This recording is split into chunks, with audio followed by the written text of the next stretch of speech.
Anio Alahady VI ny volana Jolay taona 2024. Alahady fahenina manaraka ny Trinité.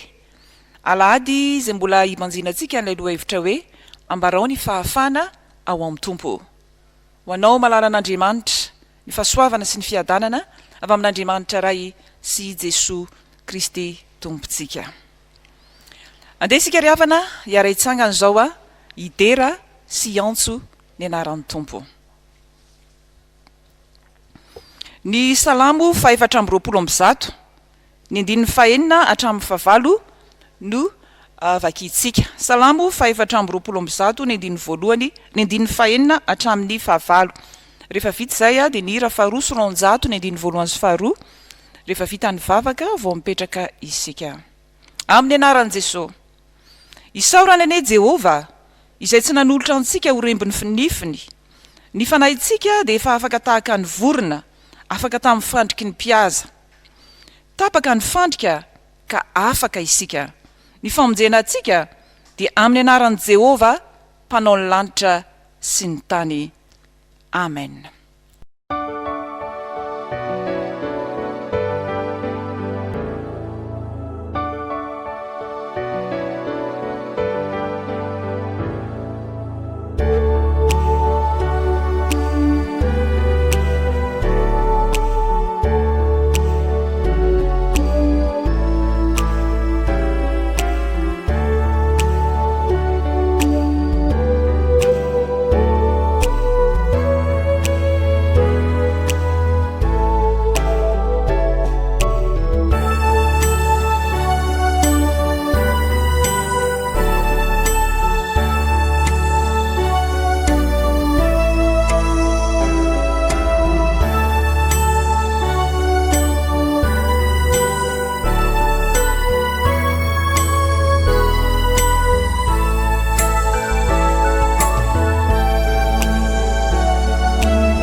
Ivavaka isika.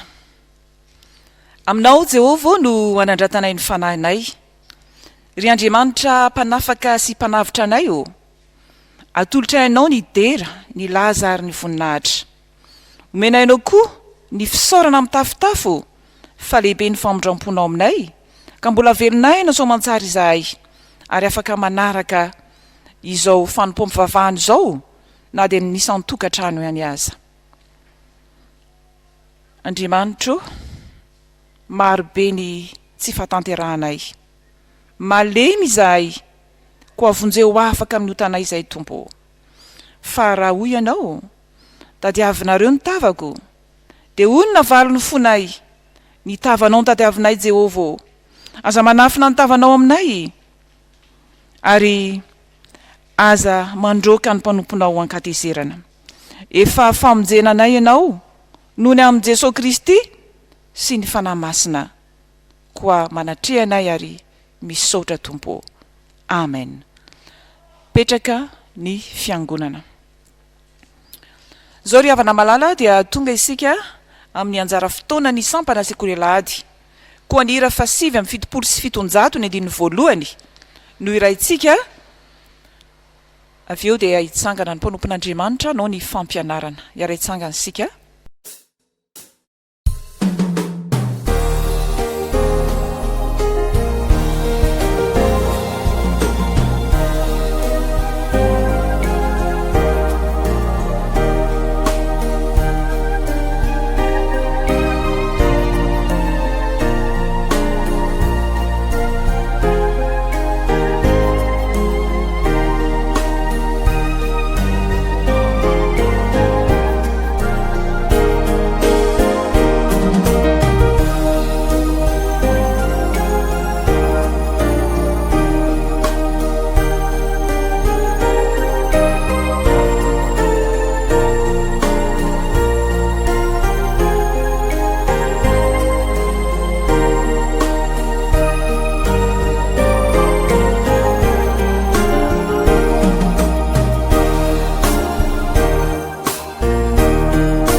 Vavaka sika tompoko.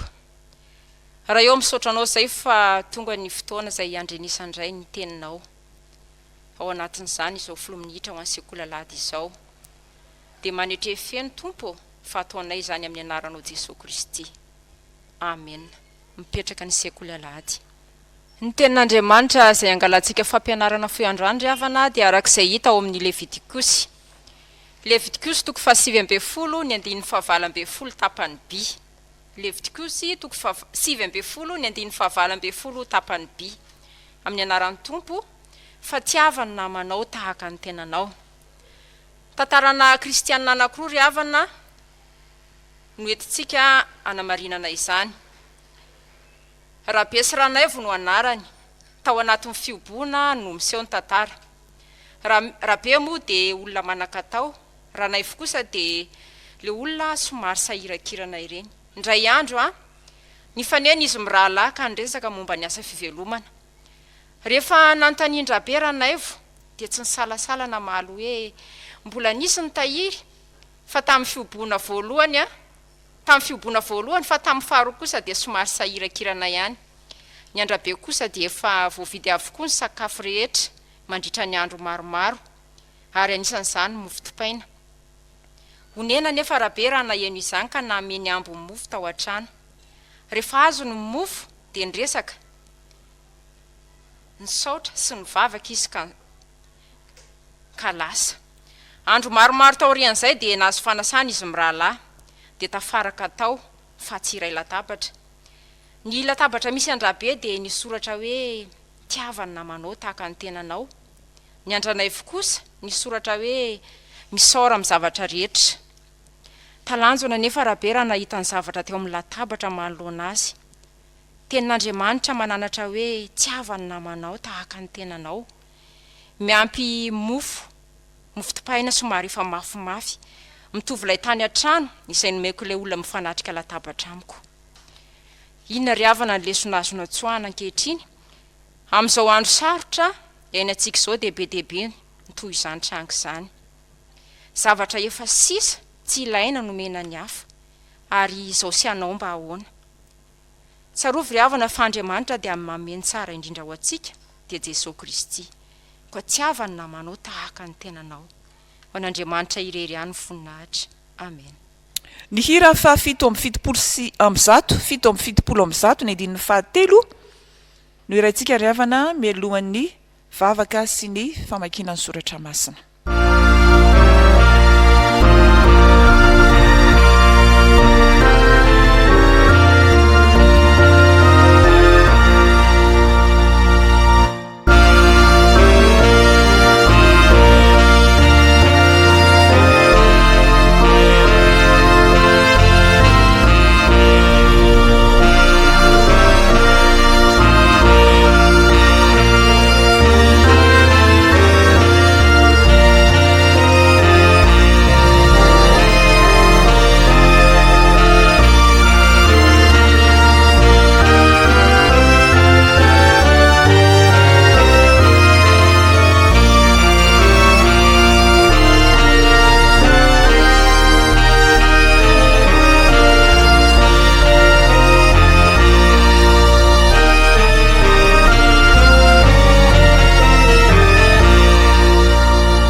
ry Andriamanitra tomponay eo misaotra anao indrindra izay ny amin'izao fotoana izao izay amakina ny teninao iainona ihany koa izany teninao izany ary indrindra tompo andray ny afatra avy amin'ny teninao indray amin'ity anio ity ny teny tokoa matsy izay teny velona sy mahery fa ny olony tongotra sy fanazavana ny lalanay mangataka anao indrindra ary izay tompo Andriamanitra eo amin'ny alalan'ny fanao masina mba hitarika ny amaky ny teny mba tsy ho solatsaka ny teny izay hovakiana ary indrindra ihany koa izay mangataka fanao masina ho an'izay hitondra ny afatra ao indray amin'ny tean'io ity mba izay voambara avy amin'ny tenao rery ihany tompo no ambarany aminao mangataka indrindra ihany koa izay tompo ho an'ireo vahoakanao izay iaino izany teny izany indrindra tompo mba handray an'izany amin'ny fo ka ho tena tanolonaka tokoa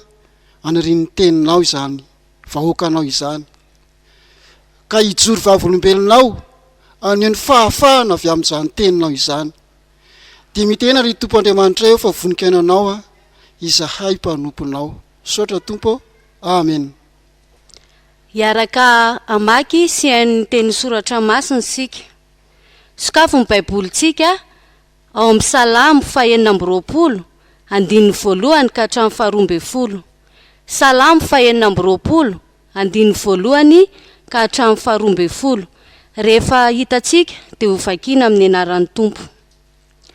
Tsara aho Jehova fa mandeha amin'ny fahamarinako aho ary Jehova no hitokiko ka tsy mihanahana aho. Dinio aho Jehova ka fantaro izao toetra ny voko sy ny foko fa ny famindramponao no eo anoloan'ny masoko ary mandeha amin'ny fahamarinanao aho. Tsy mba miara-mipetraka amin'ny olon-dratsy aho na mananondra raha amin'ny olom-petsy. Alako ny fiangonan'ny mpanao ratsy ary tsy miara-mipetraka amin'ny ratsy fanahy aho.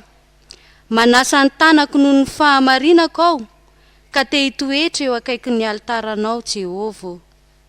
Mba hanao feo fiderana ka hankalaza ny asanao mahagaga rehetra. Jehova, tiako ny trano itoeranao dia ny fonena ny voninahitrao. Aza mitondra ny fanahiko hiara-maty amin'ny mpanota na ny aiko amin'ny mpandatraja izay misy fitaka eny an-tanany ary fenkolokolo ny tanany ankavanana fa izao kosa dia mandeha amin'ny fahamarinako. Avoto sy amindrao fo aho ny tongotro mijoro eo amin'ny tany marina eo am-piangonana no isaorako an Jehova. Amen. Dia mbola ho toizantsika ny famakiana ny soratra masina. Zany dia hitantsika eo amin'ny filazantsara ny Jesoa Kristy Jaona 4 raisitsika ny andininy 5 ary hatrahatra hatramin'ny 70. Jaona 4 raisitsika eo amin'ny andininy 5 ary hatrahatra eo amin'ny 70. Rehefa hita dia vakina amin'ny anaran'i Jesoa. Ora vehivavy taminy fantatro fa avy ny Mesia ilay atao hoe Kristy ka rehefa tonga izy dia ambarany amintsika ny zavatra rehetra. Hoy Jesoa taminy, izaho izay miresaka aminao no izy. Ary tamin'izay dia tonga ny mpianany gagaga satria vehivavy no niresahany. Nefa tsy nisy nanao hoe inona no tadiavinao na nahoana no miresaka aminy ianao. Dia nandao ny sinina vehivavy ary nakany an-tanàna ka nanao tamin'ny olona hoe andeha izahay zaroa lehilahy zaroa izay nilaza tamiko ny nataoko rehetra. Izay angano Kristy dia nivoaka avy tao an-tanàna ny olona ka nakeo amin'i Jesoa. Amen. Ho faranantsika vaky teny ao amin'ny Romanina 5 andininy voalohany ka hatramin'ny 5. Romanina 5 andininy voalohany ka hatramin'ny 5. Rehefa hita dia vakina amin'ny anaran'i Jesoa. Ary amin'izany dia tsy misy fanamelohana ho an'izay ao amin'ny Kristy Jesoa. Fa ao amin'ny Kristy Jesoa ny lalàn'ny fanahinaina no nanafaka ahy tamin'ny lalàn'ny fahotana sy ny fahafatesana. Fa izay tsy hainy lalàna satria ny nofo ny nalemy azy dia vitan'Andriamanitra tamin'izy naniraka ny zanany naka ny endriky ny nofo ota sy ny amin'ny ota ka nanameloka ny ota tao amin'ny nofo mba hatanteraka ny fahamarinana ilay lalàna amintsika. izay tsy mandeha araka ny nofo fa araka ny fanahy, fa izay araka ny nofo dia mihevitra izay zavatry ny nofo, fa izay araka fanahy kosa dia mihevitra izay zavatry ny fanahy. Fa ny fihevitry ny nofo dia fahafatesana, fa ny fihevitry ny fanahy kosa fiainana sy fiadanana. Satria fandrafinan'Andriamanitra ny fihevitry ny nofo, fa tsy manaiky lalàn'Andriamanitra izy sady tsy hainy akory izany, ary izay ao amin'ny nofo dia tsy mahay manao ny sitrapon'Andriamanitra. Ray masonao manamasinanay amin'ny fahamarinana, teninao amin'ny fahamarinana. Amen. Andeha hitsangana sika rehetra ry havako. Ka ny hira fahatelo amby telopolo amby zato ny andininy voalohany sy ny fahaefatra no iraintsika mialohan'ny ianoantsika ny afatra ny Tompo. Telo amby telopolo amby zato ny andininy voalohany sy ny fahaefatra.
Hipetraka ny fiangonana.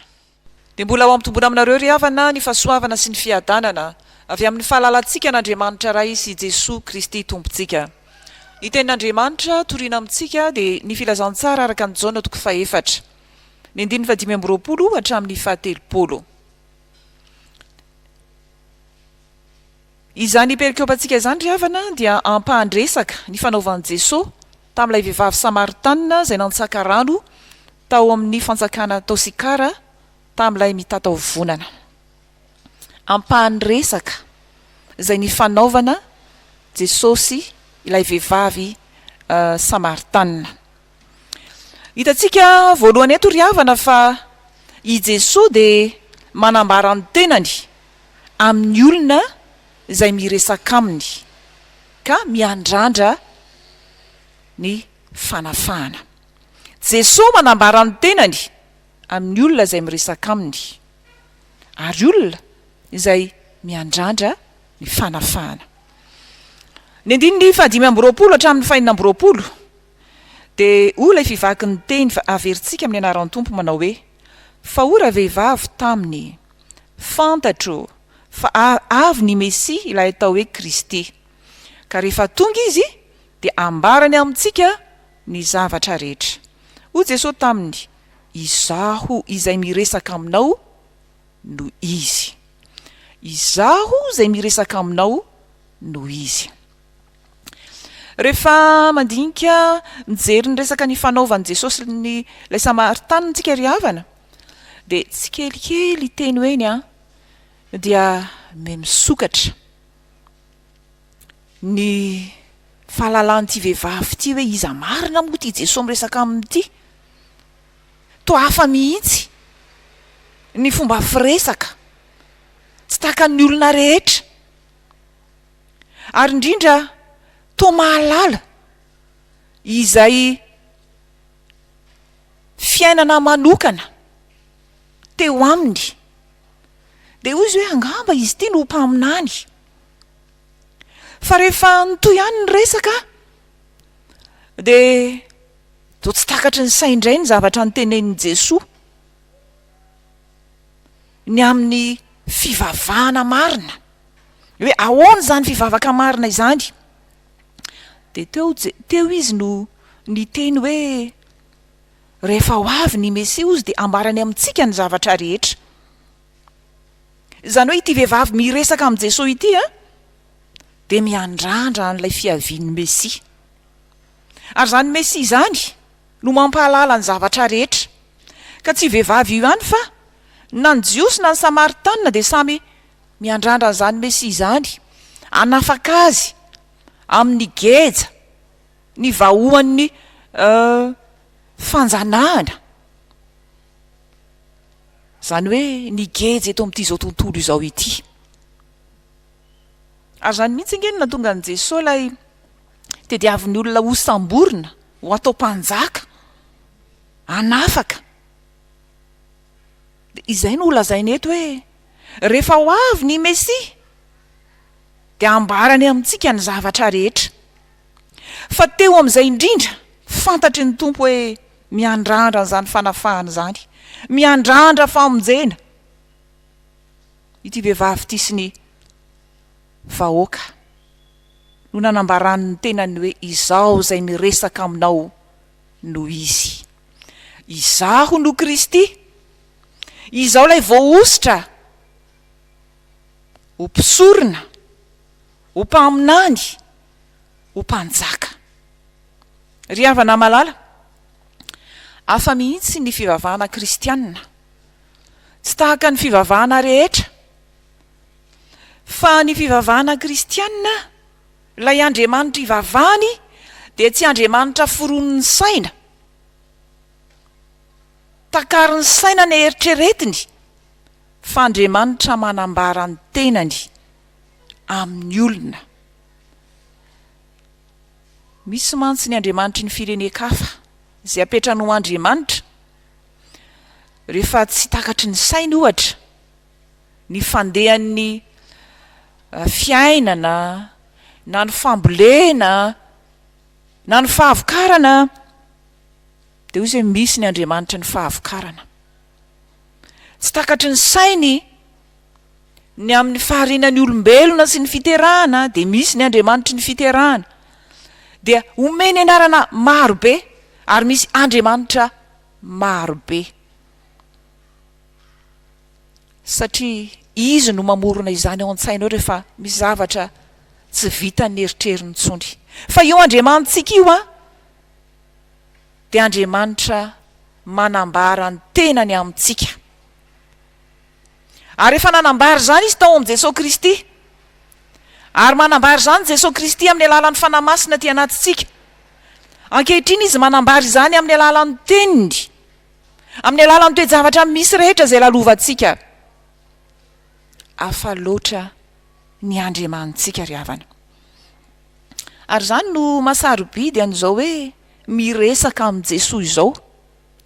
Fa arakaraky ny resahanao amin'ny Jesosy Kristy, arakaraky ny vavahanao aminy, de ao izy no miteny aminao, ao izy no manamafy sy manamarina iza marina mo ity Jesosy Kristy ity.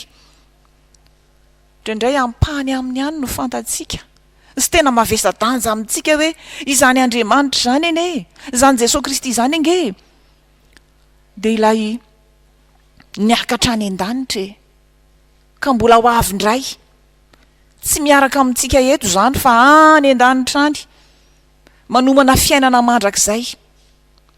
De hoy isika hoe tsisy idirany amin'izay fiainantsika eto an-tany.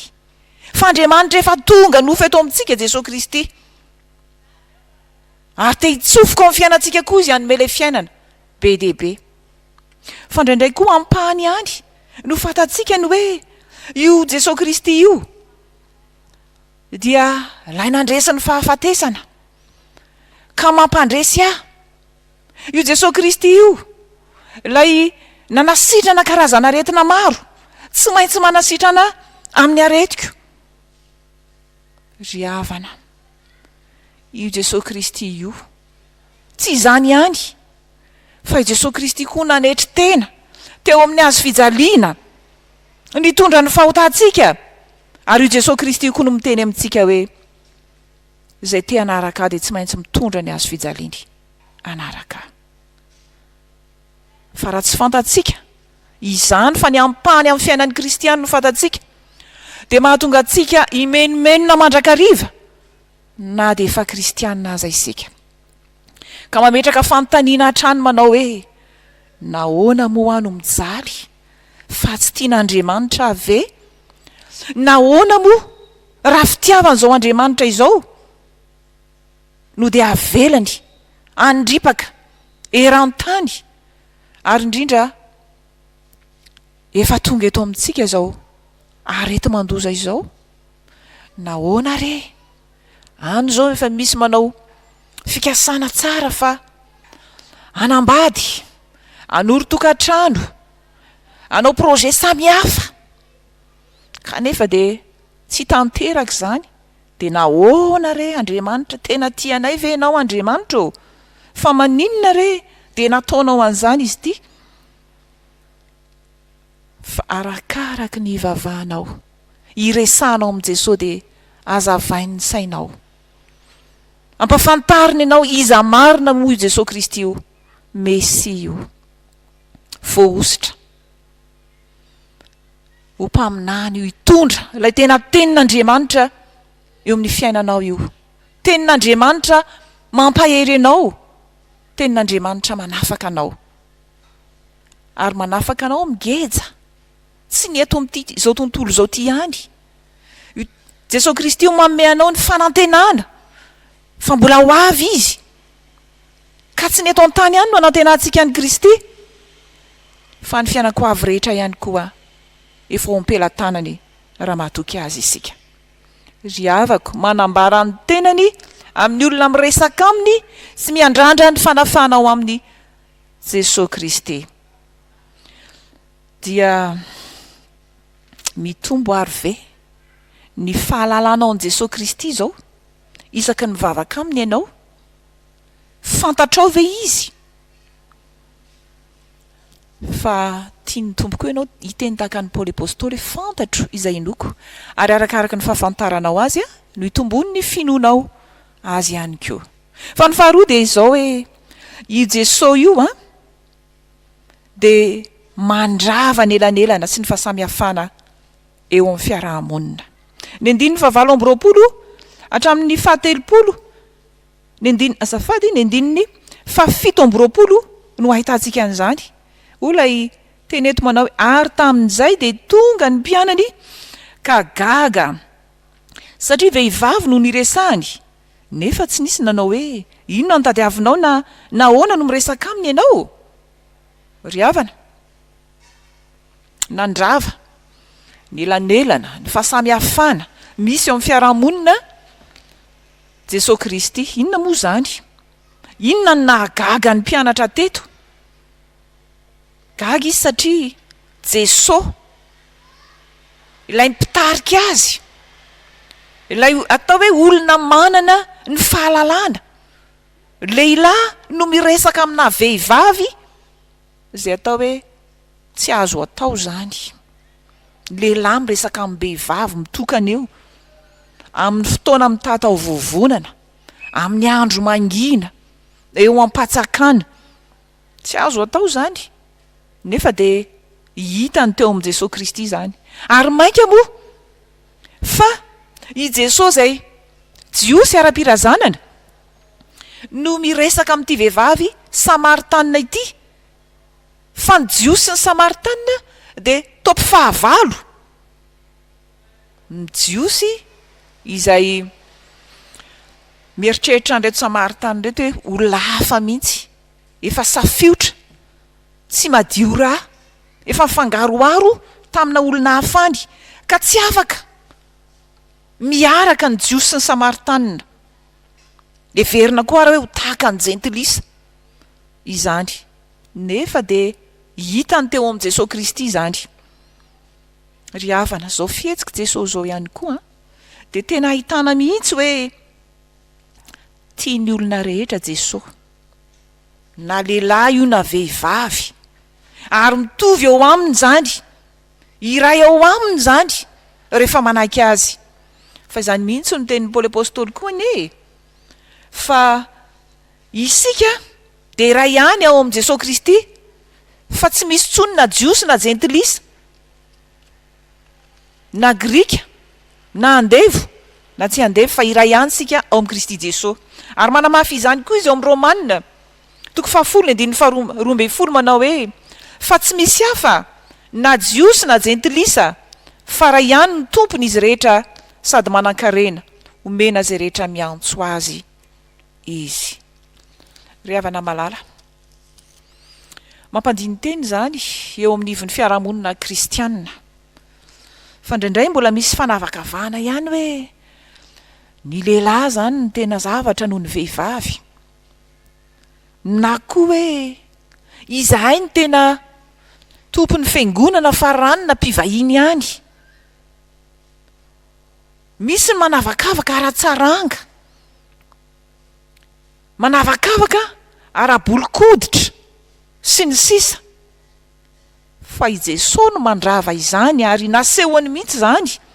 Ao aminy sika de ray ihany, samy zanak'Andriamanitra, samy andova ny lanitra, ary any an-danitra any tsy misy ny hoe ty lanitry ranina na lanitry ny lehilahy na lanitry ny vehivavy na lanitry ny olona tahaka an'izao, fa iray ihany sika. Ary de tian'Andriamanitra, tiany Jesosy ho santaritsika izany amin'ny mahafiangonana iray atsika ao am' Kristy. Fa ny fahatelo farany sady ry havana de hitatsika eto koa am'izao resaka ny fanaovan'ny Jesosy ilay Samaritany izao ny hoe Jesosy de manome fiainam-baovao ho an'ny olona zay niaona aminy, manome fiainam-baovao ho an'ny olona zay miaona aminy. Ny 9:20 hatramin'ny 17 no ahitantsika an'izany, olona iteny eto hoe de nandao ny sininy raha vehivavy ary nakany an-tanàna ka nanao tamin'ny olona hoe andeha izahay zaroa lehilahy zaroana izay nilaza tamiko ny nataoko rehetra, izao angano Kristy. De nivoaka avy tao an-tanàna ny olona ka nankeo am' Jesosy. De nandao ny sininy raha vehivavy. Eo zany no ahitantsika hoe inona moa zany hoe fandaozana ny sininy zany. Ny siny de lay fakana rano, manala etaeta, manome ny fiainana, izay eritreretina hoe tsy maintsy mifamatotra amin'ny sininy ny vehivavy, any ny fanjakana, any ny iainana, tsy maintsy miaraka amin'izany. Kanefa rehefa resy lahatra ny am' Jesosy izy, nambaran'i Jesosy taminy hoe izy no Mesia, de avy hatrany izy de nandao izany. Lay etaeta amin'ny ara-nofo de novany ary taka n'lay etaeta ampanata ao am' Jesosy Kristy, tafiditra tao anatiny zany ka natonga azy nandeha nakany an-tanàna ary nilaza tamin'ny olona rehetra, ny taona ny olona rehetra anatona ny Kristy. Ry havako, ny etaetan'ny Kristy ve? Hoy Jesosy amin'ity Jaona 4 ty ihany ka midina any amin'ny 7:30 tsika hoe ny aniko izy de ny manao ny sitrapony izay naniraka sy ny mahavita ny asany. Manao ny sitrapon'Andriamanitra, mahavita ny asan'Andriamanitra ka mitaona ny olona rehetra andray ny famonjena. Ary tafiditra tao amin'ilay vehivavy zany, nataony ho zava-dehibe izany ka navelany teo ny sininy aloha, tonga izy namaly ny etaetan'i Jesosy Kristy, nitondra ny olona andray sy ijery iaona am' Jesosy Kristy. Ry havana malala rehetra ao amin'ny Tompo, isika koa de tiany Tompo omena fiainam-baovao, andao zay mahazatra aloha. Fa ity vehivavy ty izao izy matsaka izao amin'ny mitata vovonana mitondra ny sininy, dia tsy te hifanerasera, tsy te hiaona amin'ireo vehivavy hafa any am-patsakana. Fatany ihany hoe manoty izy, fatany ihany hoe mizavatra tsy mety izay hitoerany ao, araka ny tenin'i Jesosy hoe tsy manambady ianao fa efa indimy ianao, nambady indimy ianao ary zay toeranao ankehitriny aza de tsy vadinao akory de fantany zany fahotany zany de miafinafinao izy sy te hipotra izy kanefa rehefa niaona tamin'i Jesosy Kristy izy de lasa izy tany amin'ny tanàna zay nisy azy ary zay fahasahina zay vokatry ny fiainana tamin'i Kristy ilay fiainam-baovao zay noraisiny nandray ny fahamarinana tao amin'ny Kristy izy. Ry havako, ianao koa tia ny Tompo mena an'izany fiainam-baovao zany, andeha amin'ny fiainam-baovao ka tsy ho variana eo amin'ny fiainanao eo ihany fa hitaona ny olona rehetra anatona ny Kristy, ambarao ny fahafahana ao amin'ny Kristy ary ny vinantsika koa moa ny hoe vontoso filazantsara ny nosy Madagasikara. De hoe ianao mihitsy izany ka tsy afinafina sy menamenatra intsony ianao, atsiaro ianao ninninona fahotanao nafahan'ny Kristy zany ary netiny resaka taminao Jesosy Kristy, nety nanambara ny tenany taminao izy, nanafaka anao izy, de lazao amin'ny olona zany fa tsy miova ny heriny ho malitsy anio ary mandrakizay. De ho an'ny Tompo ny voninahitra ho anao izany tenin'Andriamanitra izany. Amen.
Ivavaka isika ry havana malala.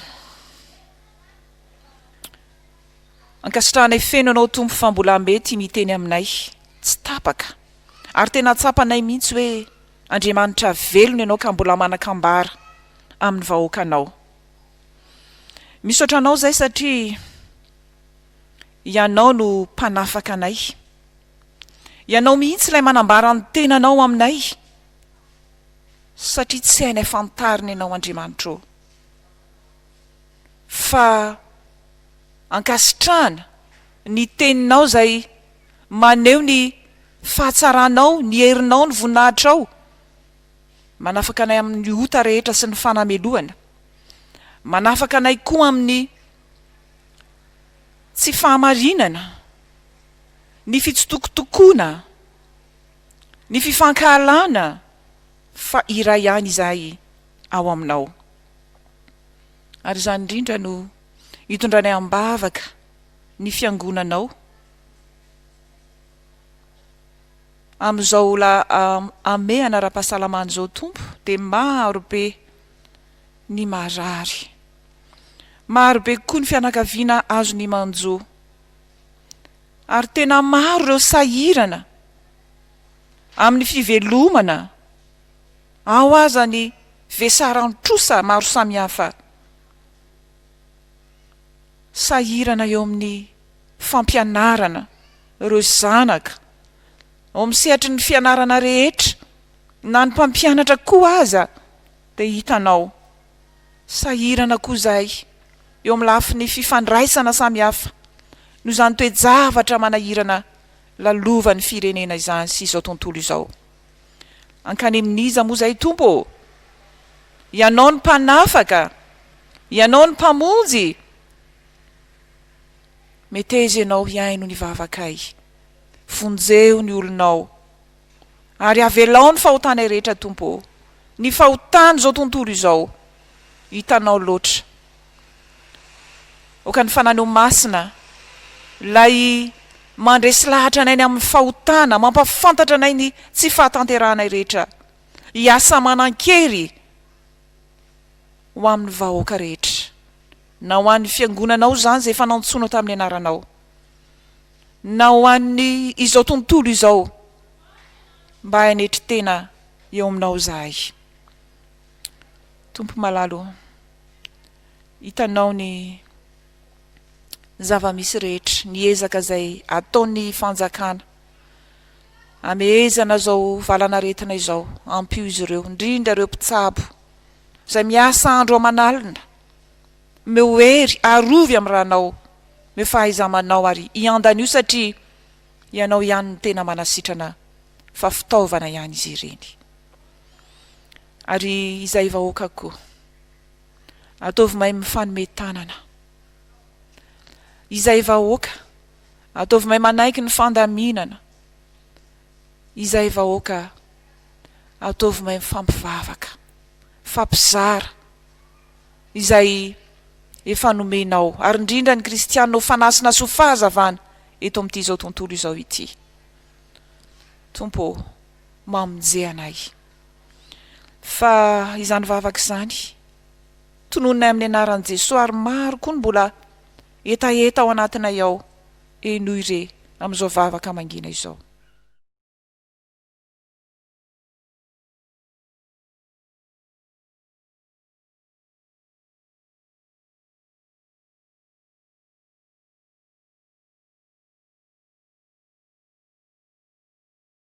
Rainay eo izay ny an-danitra, ho amasinina ane ny anaranao, ho tonga ane ny fanjakanao, atao ane ny sitraponao ety an-tany ho tahaka ane ny an-danitra.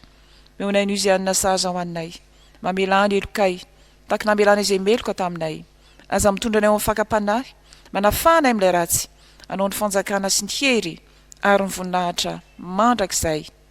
Amen. Andeha isika ry havana malala hitsangana zao dia anao ny fanekempinoana larana fahatelo. Fanekempinoana larana fahatelo ijorotsika ho vavolombelon Jesosy Kristy Tompo izany. Mino an'Andriamanitra tsy toa aho izay mpanao ny lanitra sy ny tany. Andriamanitra dia fanahy, Andriamanitra dia fitiavana, Andriamanitra dia manjaka hatramin'ny taloha indrindra ko mandrakizay. Andriamanitra dia mampiseho ny fitiavany antsika, fa fony mbola mpanota isika dia maty hamonjy antsika Kristy. Mino an Jesosy Kristy zanan'ilay tokana tompontsika aho. Tonga izy hitady sy hamonjy ny very. Izy ny lalana sy fahamarinana ary fiainana. Izy dia tsy miova, omaly sy anio ary mandrakizay. Mino ny fanahy masina aho. Izy ny manambara ny fanahintsika fa zanak'Andriamanitra isika. Fanahy iray ihany no nanaova batisa antsika rehetra ho tena iray. Ny fandresena zay enta mandresy izao tontolo zao dia ny finoantsika. Tompo, ampitombo ny finoanay. Amen. Petraka ny fiangonana. Tonga amin'ny filazana ny raharan'Andriamanitra sika ry havana dia hiakatra avy hatrany ny mpanompon'Andriamanitra hanambara izany.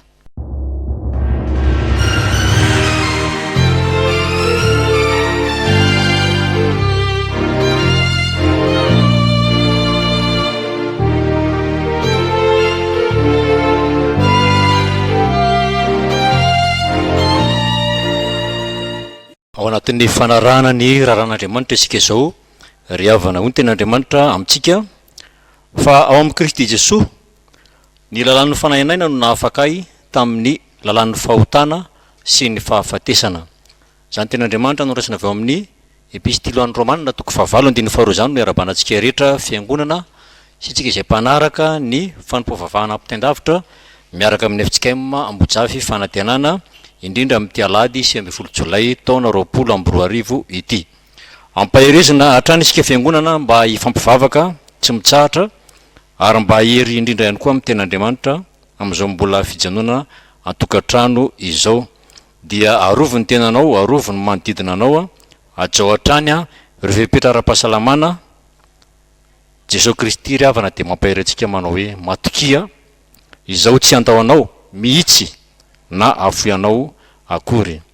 Dia ampahirezana ihany koa isika fiangonana ny sampana sy fikambanana rehetra, ny komity, ny atokopira mba ahery amin'ny ten'andriamanitra ifampivavaka mandrakariva ary azo atao indrindra ny rakitra zay azontsika atolotra dia mba aterina any amin'ny fiangonana amin'ny fotoana zay mamety azy dia maherezy ary fiangonana malala maherezy isika mpanaraka zao fahafahana ampitain-davitra zao a ho an'andriamanitra ny voninahitra. Andesika ry havana natanteraka ny rakitra izao ny firana fanampy ny fa 420 no iraintsika mampanaovantsika izany rakitra izany.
Iaraitsanganytsika ry havana anolotra ny rakitra sy andray ny tsodranomasina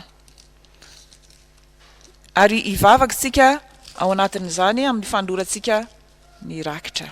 Ivavaka isika. Jesosy Tompo, ankasitrahanay feno ianao fa ny fahafahana mbola omenao anay ary miaraka amin'izany koa no ahafahanay manolotra ny vola ho fampandrosoana ny asanao eto nivo ny fitandremana izay nanirahanao anay hijoro vavolombelona sy tory ny fanafahanao Andriamanitra koa raisy koa ny fandoran-tenanay mba ho fanirakiraka ao zay Tompo ho piasa tsy mahazo enatra mizara tsara ny teny fahamarinana fa hiatrika herinandro vaovao zahay irinay mba ho tanterahanao aminay tsirairay avy ny tsodranomasina tononona ary atolotra amin'ny anaranao. Ary Andriamanitry ny fahamarinana no ampiposaka ny masoandro ny fahamarinana izay manana fahasitrananao amin'ny tanany anafaka anao, anasitran anao, hitahanao, ampamirapiratra ny tavany aminao, amindra fo aminao ary hanome anao ny fiadanany. Amen. Ny hira fa 3:7 3:7 ny andininy fahatelo no ataontsika mialohan'ny Trinité masina.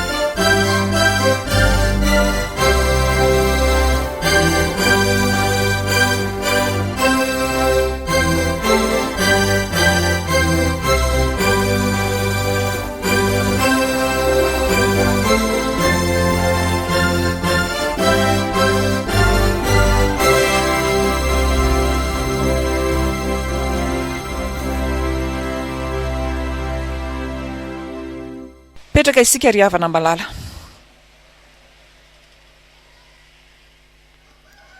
Atolotra ao an'Andriamanitra irery ny voninahitra amin'ny anaran'ny Ray sy ny Zanaka ary ny Fanahy Masina.